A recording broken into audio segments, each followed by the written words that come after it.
Hello everyone. இன்னைக்கு நம்ம பார்க்க போகிற கிளாஸ் வந்து pharmacology of anti-tubercular drugs. Anti-tubercular drugs அப்படின்னா என்னென்னா these are agents which are used in the treatment of tuberculosis. அதாவது tuberculosis அப்படிங்கிறது வந்து ஒரு டிசீஸு, அதாவது சிம்பிளாக வந்து டிபி அப்படின்னு சொல்லுவோம். இந்த டிபிக்கு அகென்ஸ்டாக யூஸ் பண்ணுற ட்ரக்ஸுக்கெல்லாம் பேர் தான் வந்து anti-tubercular drugs. இதை பற்றி பார்க்குறதுக்கு முன்னாடி டிபி அதாவது tuberculosis அப்படின்னா என்னென்னு பார்ப்போம். ஸோ tuberculosis அப்படின்னா என்னென்னா it is a chronic granulomatous disease அப்படின்னு சொல்லுவாங்க. க்ரானிக்னா ஒன்றும் இல்லை, லாங் டேர்ம் டிசீஸ், ரொம்ப நாளைக்கு இந்த கண்டிஷன் வந்து ப்ராக்ரஸ் ஆகிட்டே இருக்கும்.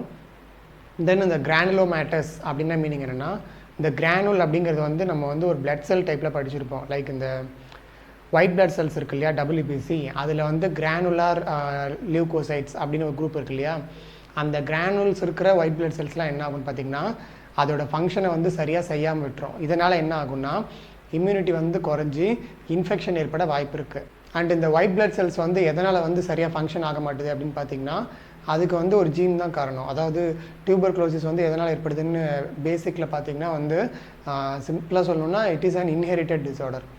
அதாவது வந்து நம்மளோட ஜீன்லேயே வந்து ஒரு மாற்றம் உருவாகி அந்த ஒயிட் பிளட் செல்ஸ் வந்து சரியாக ஃபங்க்ஷன் ஆகாததுனால இம்யூனிட்டி வந்து குறைஞ்சி இன்ஃபெக்ஷன் ஆகும். அந்த இன்ஃபெக்ஷன் தான் வந்து டியூபர்குலோசிஸ் அப்படின்னு சொல்கிறோம். நெக்ஸ்ட் இதோட காஸ் பார்த்திங்கன்னா வந்து இதுக்கு இந்த டியூபர்குலோசிஸ் வந்து காஸ் வந்து அந்த நேம்லேயே இருக்கும். அதாவது இந்த பாக்டீரியாவோட பேர் வந்து மைக்கோபாக்டீரியம் டியூபர்குலோசிஸ். ஸோ அப்படிங்கிற பாக்டீரியா தான் வந்து இதை வந்து காஸ் பண்ணுது. அண்ட் இந்த மைக்கோபாக்டீரியம் அப்படின்னு ஏன் சொல்கிறாங்கன்னா, நார்மலாக இருக்கிற பாக்டீரியாமுக்கும் மைக்கோபாக்டீரியமுக்கும் வந்து ஒரு பேசிக் டிஃப்ரென்ஸ் இருக்குது. என்னென்னா, நார்மலாக இருக்கிற பாக்டீரியாவில் வந்து செல்வால் எடுத்துட்டிங்கன்னா அதில் மைக்கோலிக் ஆசிட்லாம் இருக்காது. பட் இந்த மைக்கோபாக்டீரியல் எடுத்திங்கன்னா அதோட செல்வாலில் பார்த்திங்கன்னா நிறைய வந்து மைக்கோலிக் ஆசிட் அப்படிங்கிற ஒரு காம்போனண்ட் வந்து நிறைய இருக்கும். அதனால தான் வந்து அதை வந்து நம்ம மைக்கோபாக்டீரியம் அப்படின்னு சொல்கிறோம். ஸோ இதனால் வந்து செல்வால் வந்து பார்த்திங்கன்னா நார்மல் பாக்டீரியாவோட கொஞ்சம் திக்காக இருக்கும். ஸோ அதனால் வந்து நம்ம மைக்கோபாக்டீரியம் அப்படின்னு வந்து அதை சொல்கிறோம் நார்மல் பாக்டீரியாவோட கம்பேர் பண்ணி. அண்ட் இது இந்தியாவில் பார்த்திங்கன்னா இந்தியாவில் தான் வந்து highest number of TB cases வந்து ரிப்போர்ட் ஆகும். லைக் 5000 கேசஸ் பெர் டே வந்து இந்தியாவில் வந்து ரிப்போர்ட் ஆகுது.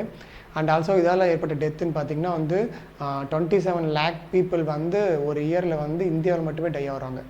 அதாவது ஓவரால் டிபியால் ஏற்படுற டெத்தில் பார்த்திங்கன்னா 20% வந்து இந்தியாவிலேருந்து மட்டுமே வந்து டெத் வந்து ரிப்போர்ட் பண்ணப்பட்டிருக்கு. So India has the highest number of deaths for TB. So this is all about the introduction of tuberculosis. இப்போ நம்ம வந்து ஆன்டி டியூபர்குலர் ட்ரக்ஸ் அதை பற்றின classification, pharmacology, then adverse profile and uses பற்றி பார்க்கலாம். Anti tubercular agents are drugs that are used in the treatment of tuberculosis. டிபிக்கு அகென்ஸ்டாக, அதாவது டியூபர்குலோசிஸ்க்கு அகென்ஸ்டாக யூஸ் பண்ணுற ட்ரக்ஸுக்கு பேர் தான் வந்து ஆன்டி டியூபர்குலர் ட்ரக்ஸ். இதோட கிளாசிஃபிகேஷன் பார்த்தோம்னா 2 கேட்டகரியாக பிரிக்கலாம். ஒன்று வந்து ஃபர்ஸ்ட் லைன் ஏஜென்ட்ஸ், இன்னொன்று வந்து second line agents. First line ஏஜென்ட்ஸில் எக்ஸாம்பிள் பார்த்திங்கன்னா one of the main and primary drug to treat tuberculosis பார்த்திங்கன்னா isoniazid, rifampicin, pyrazinamide, ethambutol and also streptomycin. இதெல்லாம் வந்து ஃபர்ஸ்ட் லைன் ஏஜென்ட்ஸ். இந்த 5 ட்ரக் மட்டும்தான். தென் செகண்ட் லைன் ஏஜென்ட்ஸ் பார்த்திங்கன்னா சைக்ளோசிரைன், கேப்ரியோமைசின், கானாமைசின், பேராமினோசாலிசிலிக் acid, சிப்ரோஃப்ளாக்சாசின், ரிஃபாபியூட்டின், எத்தியோனமைட். So இந்த மாதிரி ஒரு சில ட்ரக்ஸ் இருக்குது. இதெல்லாம் வந்து செகண்ட் லைன் ஏஜென்ட்ஸ். ஏன் இதை ஃபஸ்ட் லைன் செகண்ட் லைன் சொல்கிறேன்னா, இந்த ஃபஸ்ட் லைன் அப்படிங்கிறதோட எஃபிகசி பார்த்திங்கன்னா வந்து ரொம்ப அதிகம் கம்பேர்ட் டு செகண்ட் லைன். அதாவது இந்த ஃபஸ்ட் லைன் எஃபிகசினா என்னென்னா, it is the ability of the drug to produce the intended result. அதாவது நம்ம எதுக்காக அந்த ட்ரக்கை எடுத்துக்கிறோமோ அந்த எஃபெக்டை வந்து அதால் ப்ரொடியூஸ் பண்ணுற திறமைக்கு பேர் தான் வந்து எஃபிகசி. அதாவது சிம்பிளாக வந்து எஃபெக்டிவ்னஸ் அப்படின்னு சொல்லலாம். எஃபிகசினா எஃபெக்டிவ்னஸ். ஸோ இந்த ஃபஸ்ட் லைன் பார்த்திங்கன்னா ரொம்பவே எஃபெக்டிவாக இருக்கும் compared to second line. So அதில் ஒன் ஆஃப் த ப்ரைமரி ட்ரக்னு பார்த்திங்கன்னா ஐசோனியாசிட். இதில் இந்த ரிஃபாம்பிசினும் வந்து இப்போல்லாம் வந்து ரொம்பவே காமனாக வந்து டியூபர்குலோசிஸ் யூஸ் பண்ண ஆரம்பிச்சிட்டாங்க. இப்போ இந்த ஐசோனியாசிடோட மெக்கானிசம் ஆஃப் ஆக்ஷன் பார்க்கலாம். Mechanism of action of isoniazid. Isoniazid வந்து நம்ம ஓரலாகவே எடுத்துக்கலாம். அதை எடுத்துகிறதுக்கப்புறம் என்ன ஆகுன்னு பார்த்திங்கன்னா கேட்டலேஸ் பெராக்சிடேஸ் அப்படிங்கிற என்சைம் மூலிமா ஆக்டிவ் ஃபார்முக்கு கன்வெர்ட் ஆகிடும். அதாவது வந்து கேட்ஜின்னு சொல்லுவாங்க. ஸோ இந்த என்சைம் மூலிமா வந்து ஆக்டிவ் ஃபார்முக்கு வந்து கன்வெர்ட் ஆகிடும். அதாவது நம்ம எடுத்துக்கிற ஐசோனியாசிட் வந்து ஆக்டிவாக இருக்காது, அது உள்ளே போய் வேறு ஒரு ஃபார்முக்கு கன்வெர்ட் ஆகிடும். அந்த ஃபார்ம் தான் ஆக்டிவ் ஃபார்ம். தென் ஆக்டிவ் ஆகிட்டு இட் பைண்ட்ஸ் டு என்சைம்ஸ். அதாவது செல்லுக்குள்ளார வந்து சில என்சைம்ஸ் இருக்கும், அந்த என்சைம்ஸில் வந்து பைண்ட் ஆகிடும். அண்ட் இந்த என்சைம்ஸ் வந்து எதுக்கு தேவை அப்படின்னு பார்த்திங்கன்னா மைக்கோலிக் ஆசிட் அப்படிங்கிறது வந்து மைக்கோபாக்டீரியமில் இருக்கிற ஒரு இம்பார்ட்டண்ட் காம்போனண்ட் ஆஃப் செல் வால். செல் வால் வந்து உருவாகணும்னா அதுக்கு வந்து நிறைய மைக்கோலிக் ஆசிட் வந்து சிந்தசிஸ் ஆகணும். அதுக்கு ஹெல்ப் பண்ணுற என்சைம்ஸோட பைண்ட் ஆகிடும். ஸோ பைண்ட் ஆகிட்டு it inhibits the mycolic acid synthesis. So mycolic acid தான் வந்து இந்த மைக்கோபாக்டீரியமோட செல்வாலை வந்து ரொம்பவே ரிஜிடாக இல்லை திக்காக வச்சுக்கிறது வந்து ஹெல்ப் பண்ணும். ஸோ இந்த மைக்கோலிக் ஆசிடோட லெவல் வந்து கம்மியாகிடுச்சுன்னா, உருவாகிற லெவல் கம்மியாகிடுச்சுன்னா it leads to formation of weak cell wall. Cell wall வந்து வீக் ஆகிடும். ஸோ இந்த மாதிரி செல்வால் வந்து வீக் ஆச்சுன்னா செல்லில் இருக்கிற கண்டென்ட்ஸ் வந்து வெளியே இல்லை உள்ளே போயிட்டு செல் வந்து லைசிஸ் ஆகிடும். அதாவது சிம்பிளாக வந்து செல் வந்து அழிஞ்சு போயிடும். ஸோ இது வந்து மெக்கானிசம் ஆஃப் ஆக்ஷன் ஆஃப் ஐசோனைசிட். இதே மாதிரி இன்னும் ஒரு சில இம்பார்ட்டன்ட் ட்ரக் இருக்குது, அதோட மெக்கானிசமும் பார்க்கலாம். Mechanism of action of rifampicin. ஐசோனைசிட்க்கு அடுத்தது பார்த்திங்கன்னா அந்த ரிஃபாம்பிசின் தான் வந்து most important and most widely used drug to treat tuberculosis. So இதை எடுத்ததுக்கப்புறம் என்ன ஆகும்னு பார்த்தீங்கன்னா செல்லுக்குள்ளே என்டர் ஆகிடும். என்டர் ஆகிட்டு it binds to DNA dependent RNA polymerase. So சிம்பிளாக வந்து ஆர்என்ஏ பாலிமரேஸ் அப்படிங்கிற என்சைமோட பைண்ட் ஆகிட்டு, so as the name indicates the polymerase is the enzymes that responsible for formation of RNA. So அந்த ஆர்என்ஏ ஃபார்மேஷனை வந்து inhibit பண்ணும், அதாவது ஆர்என்ஏ சிந்தசிஸ் வந்து இன்ஹிபிட் பண்ணும். ஸோ அந்த ஆர்என்ஏ டிஎன்ஏ இது எல்லாமே வந்து ஜெனட்டிக் மெட்டீரியல், அது இருந்தால் மட்டும்தான் வந்து செல் உருவாகும்.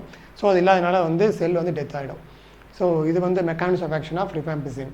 ஓவரால் பார்த்தோம்னா இந்த டியூபர்குலோசிஸில் வந்து 2 ட்ரக் வந்து ரொம்ப காமனாக யூஸ் பண்ணுறாங்க. ஒன்று வந்து ஐசோனியாசிட், இன்னொன்று வந்து ரிஃபாம்பிசின். இப்போ இது ரெண்டுத்தோட அட்வர்ஸ் ட்ரக் எஃபெக்ட்ஸ் பார்க்கலாம். ஸோ ஐசோனியாசிட் மோஸ்ட் காமனாக, அதாவது மேஜராக ஏற்படுத்துகிற ஒரு ஹெல்த் ப்ராப்ளம்னு பார்த்திங்கன்னா ஹெப்பாட்டிட்டிஸ். ஸோ ஹெப்பாட்டிட்டிஸ் வந்து ஃபார்ம் ஆகும். அண்ட் இந்த சைடு ரிஃபாம்பிசினுக்கு பார்த்திங்கன்னா ஹெப்பாட்டோடாக்சிசிட்டி வந்து ஃபார்ம் ஆகும். தென் ஐசோனியாசிட் பார்த்திங்கன்னா பெரிஃபரல் நியூரிட்டிஸ் வந்து ஃபார்ம் பண்ணும். ஸோ பெரிஃபரல் நியூரிட்டிஸ்னால் ஒன்றும் இல்லை, அதாவது சிஎன்எஸ்க்கு அவுட் சைடில் இருக்கிற நர்வ்ஸ் எல்லாம் இருக்குது இல்லையா, அந்த நர்வோட எண்டிங்லலாம் வந்து இன்ஃப்ளமேஷன் ஆகும். ஸோ பெரிஃபரல் நியூரிட்டிஸ் வந்து ஏற்படுத்தும். தென் நாசியா வாமிட்டிங் வந்து காமனாக வரும்.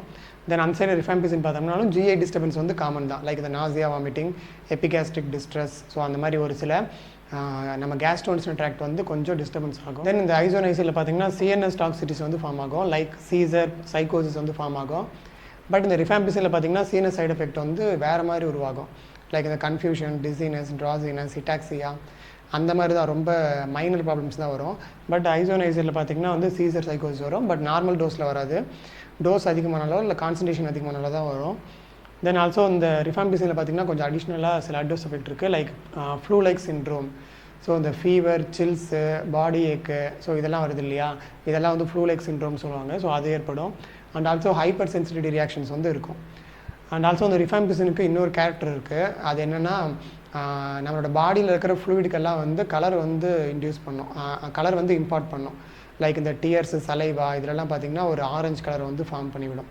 ஸோ அதை வச்சு வந்து ரிஃபாம்பிசின் வந்து பாய்சனிங் ஆகிடுச்சு அப்படின்னு வந்து நம்ம சொல்லலாம். ஃபைனலி யூசஸ் பார்த்தோம்னா இந்த ஐசோனைசிட் வந்து மோஸ்ட் காமனாக வந்து டியூபர்குலோசிஸ் மட்டும்தான் கொடுப்பாங்க. பட் இந்த ரிஃபாம்பிசின் பார்த்திங்கன்னா அது வந்து இந்த பாக்டீரியாவோட ஆர்என்ஏவை வந்து பாதிக்கிறதுனால அது வந்து மைக்கோபாக்டீரியல் ஸ்பீசிஸ்க்கு வந்து அகென்ஸ்டாக ரொம்பவே வந்து யூஸ்ஃபுல். ஸோ அது வந்து நிறைய யூஸஸ் இருக்குது. ஸோ அதை பற்றி பார்க்கலாம்.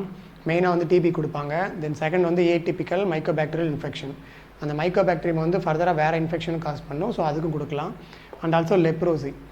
ஸோ அந்த லெப்ரோசிங்கிறதும் வந்து ஒரு மைக்கோபாக்டீரியம் ஸ்பீசிஸால் உருவாகிற ஒரு நோய் தான்.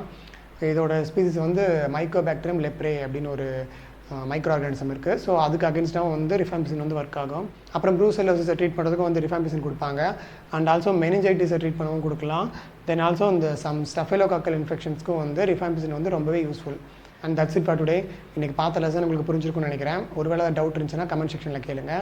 அண்ட் இதே மாதிரி வீடியோஸ் நீங்கள் பார்க்கணும்னு நினச்சிங்கன்னா நம்ம சேனலை சப்ஸ்கிரைப் பண்ணி பெல் ஐக்கான ஆல் கொடுத்து வச்சுக்கோங்க. ஸோ இதே மாதிரி இன்னொரு வீடியோவில் பார்க்கலாம். And thanks bye from Vasanth.